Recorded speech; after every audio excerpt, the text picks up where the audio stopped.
welcome back to another series for speed build, and today I am building this Zimbabwean suburban house street type of residential area, multi-household build.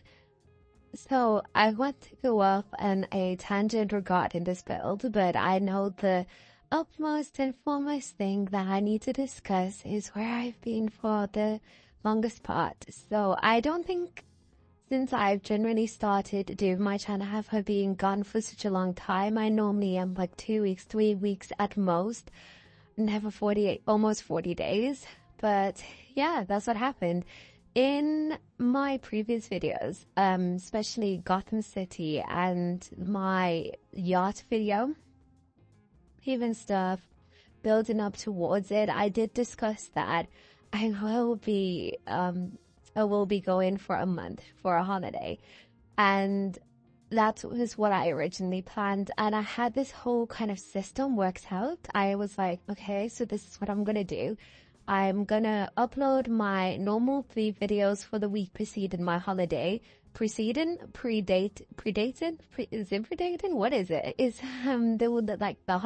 the week before I was supposed to go, I was gonna do my average uploads until I started to realize that maybe it was some god, maybe I could do like a video a week. So instead of doing my 3 videos, I'll do a video a week. So I had that in mind, and then I started to do something like that. And then it all just got really overwhelming because I had to pack, I had to prepare my hair, do my nails, buy any last minute essentials. And do you know what I ended up doing? If I remember, I'll put it on the screen now, depending if once I'm editing this, I feel like, oh, do I want to keep it a surprise? Do I not? But I ended up doing quite a bit of those videos. So I did like the last few weeks, 10 out, like almost like, I think 5 different videos.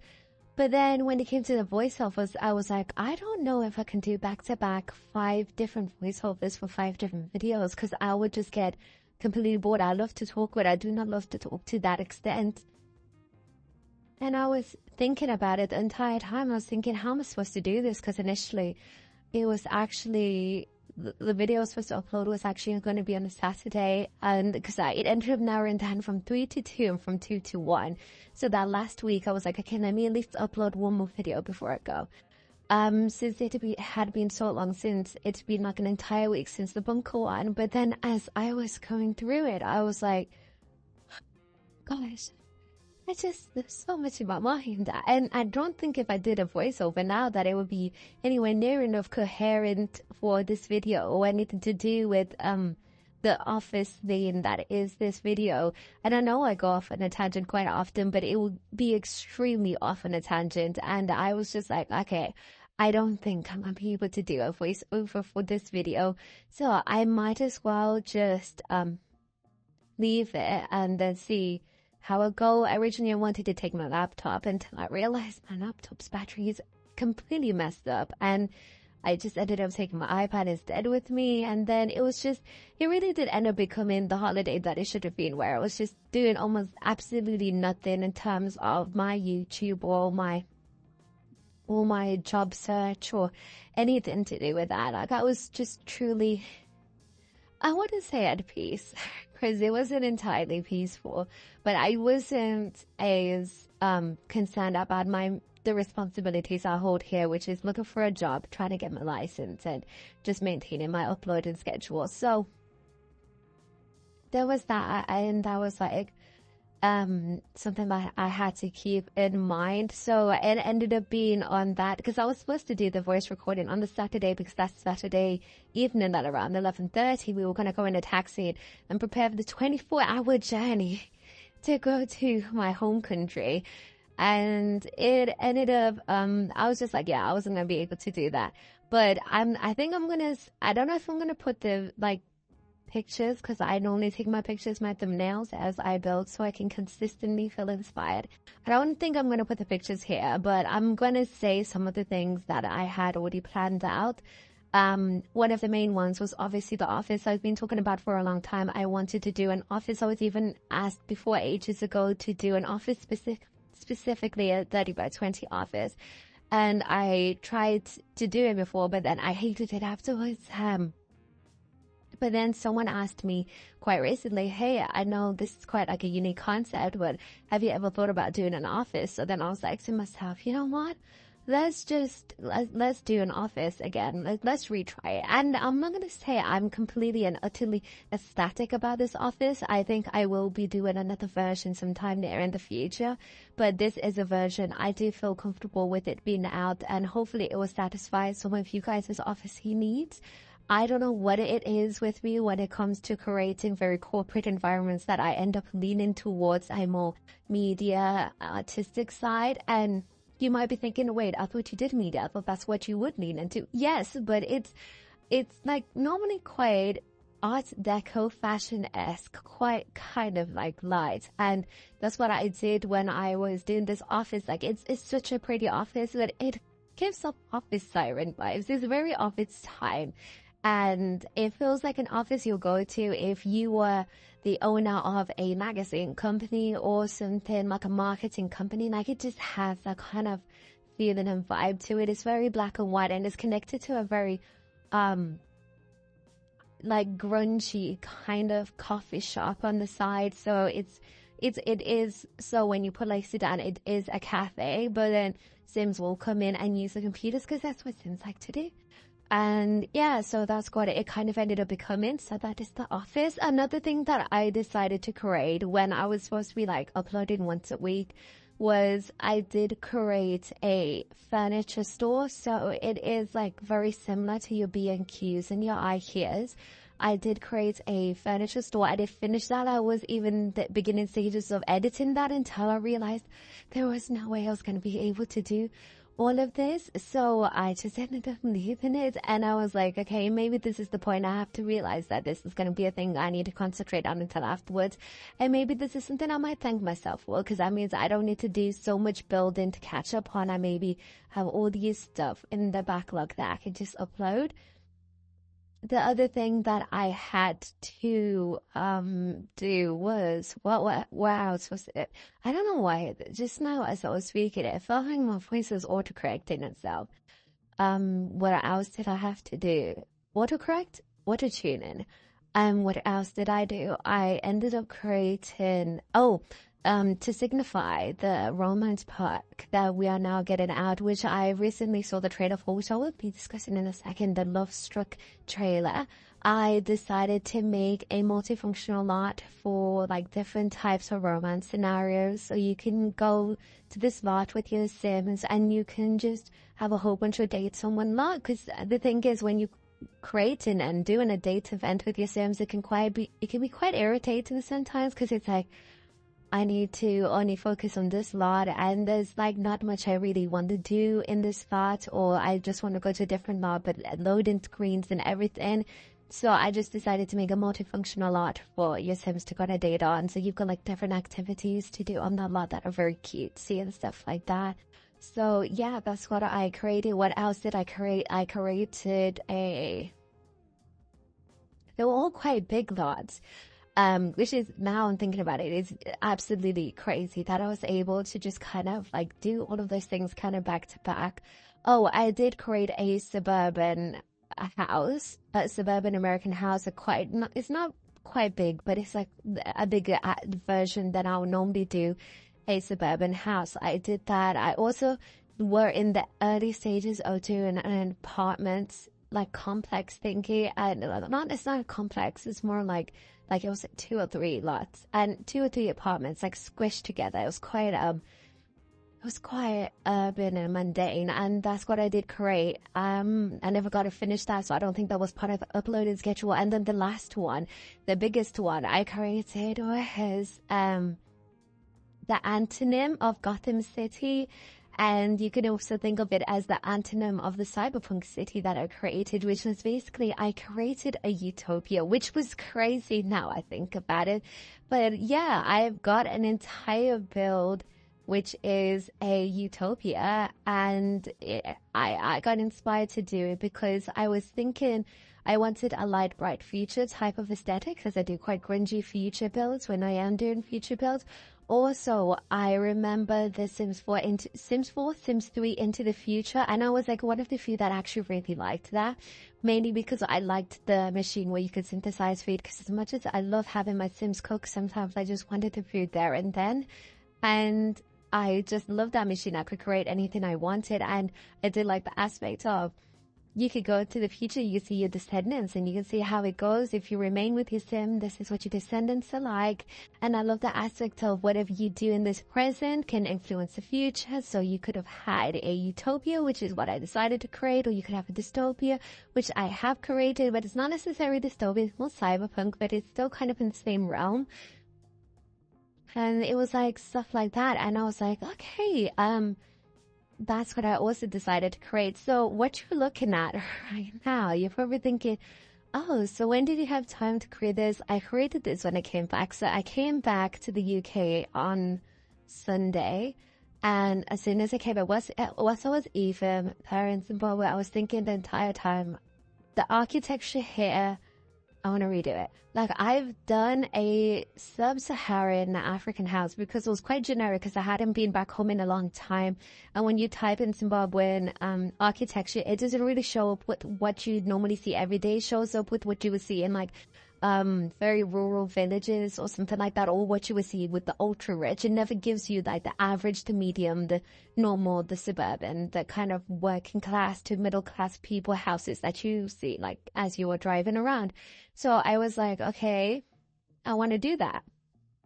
So what I did and what I decided to do during that month, I really looked at the architecture. So even though I was taking a break, and I promise you I was taking a break, I was really just looking at the architecture and like, hey, this is what I can see, this is what I can see. And I didn't get it exactly full verbatim, but there was a lot of instances where I feel like I kind of nailed the head for that. I feel like I should have took a lot more pictures of houses to showcase. Like, I promise you, I have kind of got close to the real life thing, but I fear doxing, and I feel like even the slightest of the image, unless it's like being publicly shown through a real estate website or Pinterest, I fear that I might end up causing someone to be doxed or something. So it's just like, okay, maybe no pictures, but like I'm gonna like I really got to like cement myself and memorize the different layouts and the different styling types and everything that really goes on with Zimbabwean architecture.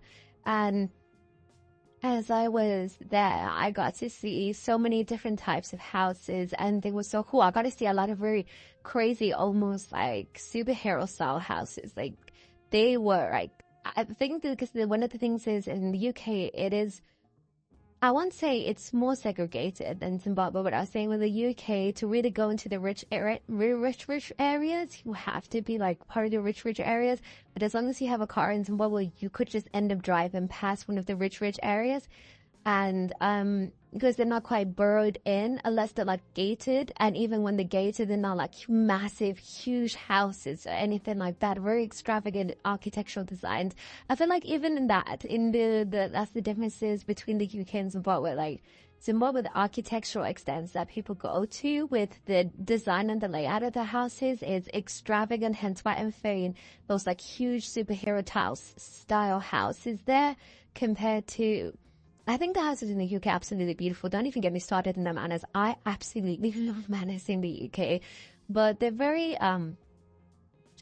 almost reminiscent of each other. They follow each other's code. They follow the trend of the neighborhood that they lie in. But at one moment you will see one type of house in Zimbabwe, and the moment you see another type of house in Zimbabwe, and some of them match the same.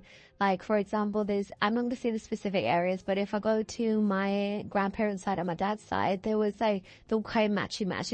They were very reminiscent of the first house I built on this street, which is this one, if it's synced up right, which is the one with the kind of brown ready roof and the kind of veranda that's gated, and the brown and cream tiled floors. That is the closest to like how my grandparents on my dad's side, the grandparents' house on my dad's side, that's what it really kind of looked like. It was like very veranda in the front, garden in the back, tiles in the front, and then it goes off into the more grassier areas, brown gates, quite stone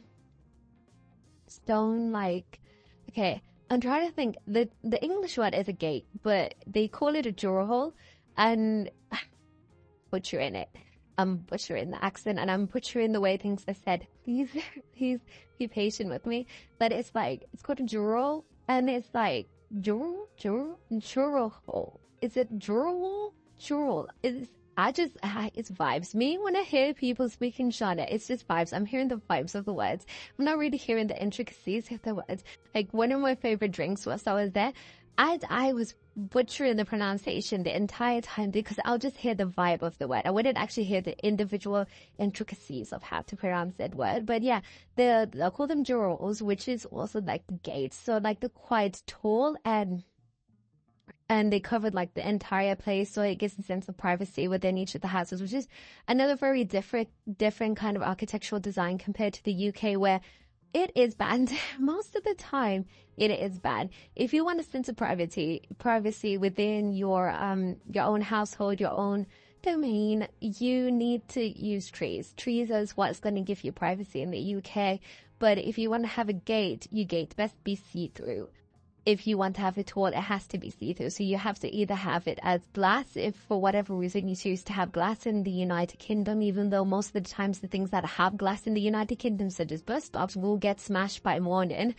But you can have it as glass, or you can have it fenced in, like the black fencing I used in this. But if you want it tall, you have to be able to see into your house. You cannot have it blocked off the way that some of these houses are. And there's even that kind of rule to an extent within Zimbabwe. So some people do lower it. So like the main house that I decorate, which is the grey house with the white gate, is slightly lowered with fencing on top. So it's not completely surrounded, but you get the vibe that they would have preferred it if it's like fully surrounded and that kind of thing. So yeah, so that's what I was really focusing on when it came to like the different architecture designs. But that is what it's very similar to my grandparents' house. It's like that one. And then within other ones, I was just like any other houses I saw, I was just kind of copying them. So not, even though I said that you can see like completely different designs in houses in Zimbabwe, you do see quite like similar tastes, similar meshes and stuff like that. But yeah, I kind of just did completely different vibes, completely different tax brackets. Like in each of the houses, like one is more, one would definitely be more affordable than the other. Like the higher the gates, that's going to be a lot more expensive. The more land space, that's going to be more expensive. Lighting fixtures, that is 100% going to be more expensive and stuff like that. So you can see there is quite a, also with the agriculture / landscaping, that what you have is also going to determine like what tax bracket you are, because those things need gardeners. And that's, I have just kind of created like a mesh of different people. Even you can see I don't really focus it in too much. I don't actually focus on the fourth house that much, and a little bit of the third house, because the fourth house was glitching so much when I was doing it. And the third house is actually like, I think it's almost my favorite, because it's just like one of the houses I would live in. It's not ultra modernistic like the one that I have edited, or the fourth house, but it's not completely traditional. The first house I did isn't traditional, but that is more like a house that would have been built in the early 2000s, between the 80s and the early 2000s. It's not like that. It's more like, oh, it was built in the 90s to the 2010s kind of vibe, and that's what I like. But there's also a fifth house that is currently being built on it. Like I've left it as if it's being built, because another thing I've learned, I've always known this because I visit Zimbabwe quite often, but one of the things that I really saw this time around was there was so much architectural advancement. Anywhere you looked, something was being built. And it's very similar in the UK as well. There were a lot of new build sites. Anywhere you go, you'll see new build sites, or you'll see sites for the new train being built or stuff like that. Like that big, I forgot, it's got the HS2, something like that. You'll just see a lot of building or even roadworks happening in the UK. But in Zimbabwe, it's like a lot of individual houses, or like a lot of complexes. That's what you would see getting built. And where I was, I saw a lot of houses being built. And I was just like, I see in the UK a lot of houses being built because, again, new builds and stuff like that. But you don't really get to see like the shell of them, because they normally have something like covering them or something like that in order to have not the wind blow in it or anything like that. That's what they normally like when you're building new builds. You never really see kind of the like skeletal of it, the bulk of it, but you see that a lot in Zimbabwe. As you go around, you'll just see like 3 or 4 walls already prepped, left there for the night, and then the next day someone's going to come along and finish it. There's not really that much security surrounding them, because people just kind of leave a house that's been built well enough alone. And I just thought that this was just such an interesting part, and it's just an interesting note within like the architectural development of the country, within almost every country, but within that country I saw it a lot. And I was like, okay, I need to include this, because I think this is so cool. And not only as just a perceiver of this, but also as someone who is very interested in architecture, though I would never do it in real life, because the things I want to build are possible to be built. But I feel like if someone told me, no, you can't have it like that, I think I'll cry on this side, because I would want it. So like, all the things I want to build are possible, half of them are not. So, yeah, I don't want to be an architect, but I do appreciate things being built, and probably not to the same extent as someone who studied architecture, probably to the extent of someone who's done The Sims. But it was just really interesting to see the different builders, to also see the process of how long things take to be built, what materials are used, and what the different processes are of things being built. And I was just like, this is just so interesting, and it feels so intrinsic to me that I just have to include it within the street. Also, it's also because I was a bit lazy and I didn't want to do a 5th house. Yeah. That is one of the reasons. Because originally I was going to do like a little restaurant or a little cafe at the end. And then I realized that, oh, that's just, I don't know if I want to do that. It actually is, I think maybe if you want to, you can just demolish that entire aspect of there being a 5th house and just make it into a cafe, restaurant, or a bar, and add like some kind of community aspect to it. But I decided not to, just because with most of the residential areas I saw, they either had like some kind of supermarket complex. So for example, where I went around, there will either be a Pick and Pay, which is, I would say the UK relevant supermarket will probably be like maybe a Tesco. There'll be like a Pick and Pay, which is like a Tesco, and there'll be like some kind of like takeaway place, for example, Chicken Inn, Pizza Inn, Creamy Inn, which is, as you would imagine, sells chicken and chips, sells pizza, and sells like ice cream and stuff like that. I know Baker's Inn sometimes, which sell like pork pies and stuff like that. So there will always be like kind of like, and you're probably thinking, oh, how can you just say like random stores? Like, they're not random, guys. They are everywhere.